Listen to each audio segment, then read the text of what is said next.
The XXL freshman list is one of the most controversial topics every single year in hip hop. Ever since I've been a hip hop fan, I've heard it every single freshman list. XXL is bad, or XXL fell off. And I have to be honest with you, if you are somebody that thinks this way, you are wrong.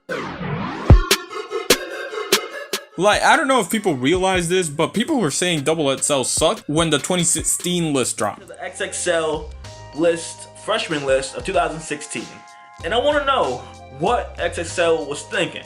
And seeing that list evolve over the years to become the standard of what a freshman list should be was personally crazy to me. People swore this was the death of hip hop, and like Tupac was rolling in his grave and mumble rap this and that and the other. Like, people did not like this list. But over time, it's like people realized the magic that was there. The fact that 6 years later, every rapper on this list is somewhat relevant. And I think that's the problem with how people critique XXL freshman lists as soon as they drop. I think this is better explained with like sports, right? Because it really is like looking at a draft class and after 1 year saying, yeah, this draft class sucked. He's a bust, he'll never be anything in the NBA.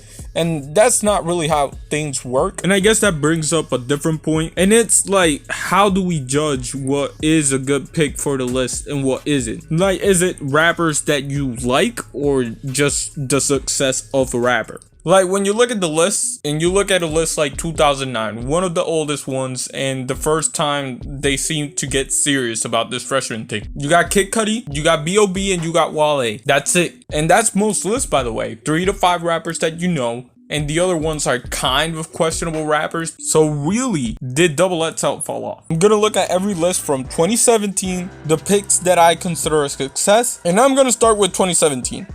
And if the world ever has an apocalypse, I will kill all of you fuckers. The stars of the list are Playboy Cardi and Ets. Then you got A Boogie and Amine, who have good fan bases and are still somewhat relevant. And then you can debate on Kyle, whether he's a hit or not. So you got 4 to 5 rappers that are hits. And 2018 is a bit harder to judge because I think JID, Ski Mask, and Trippie Redd are all undebatably a hit. But the rest is kind of like difficult to measure. If I gave you all my love. More specifically, Lil Pump, who was successful before 2018 but after 2018 basically fell off. I don't know how you want to measure that. And the same applies to basically almost everybody on this list. So you got 3 to 5 rappers depending on how you feel about Lil Pump and Smoke Perp. But a list like 2019 makes it way more obvious that XXL never fell off. This a lame ass beat. However, 2019 is undoubtedly a good list when it comes to successful rappers. In terms of stars, you got Megan Thee Stallion, you have DaBaby, you have Roddy Ricch, Cordae, Rico Nasty. Do you want to consider Blueface a hit? Cause he's there too. Almost forgot about Gunna, he's there too. And people back in 2019 were saying this was a bad list somehow. And 2020 is also a good list. Playing success, got a taste of it.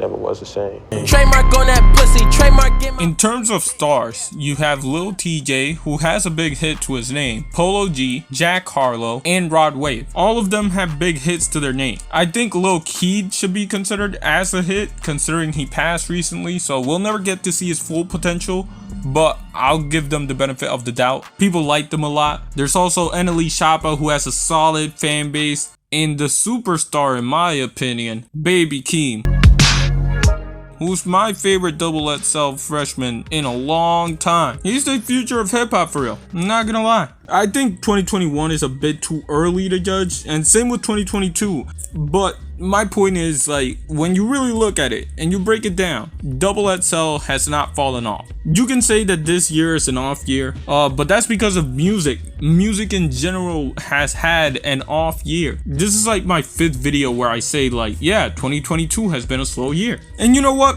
Maybe I'm wrong. I don't know. What I do know is that I think freshman classes need time to be judged fairly. And with that being said, shout out to Jay Dilla, and I'm gonna let the outro roll.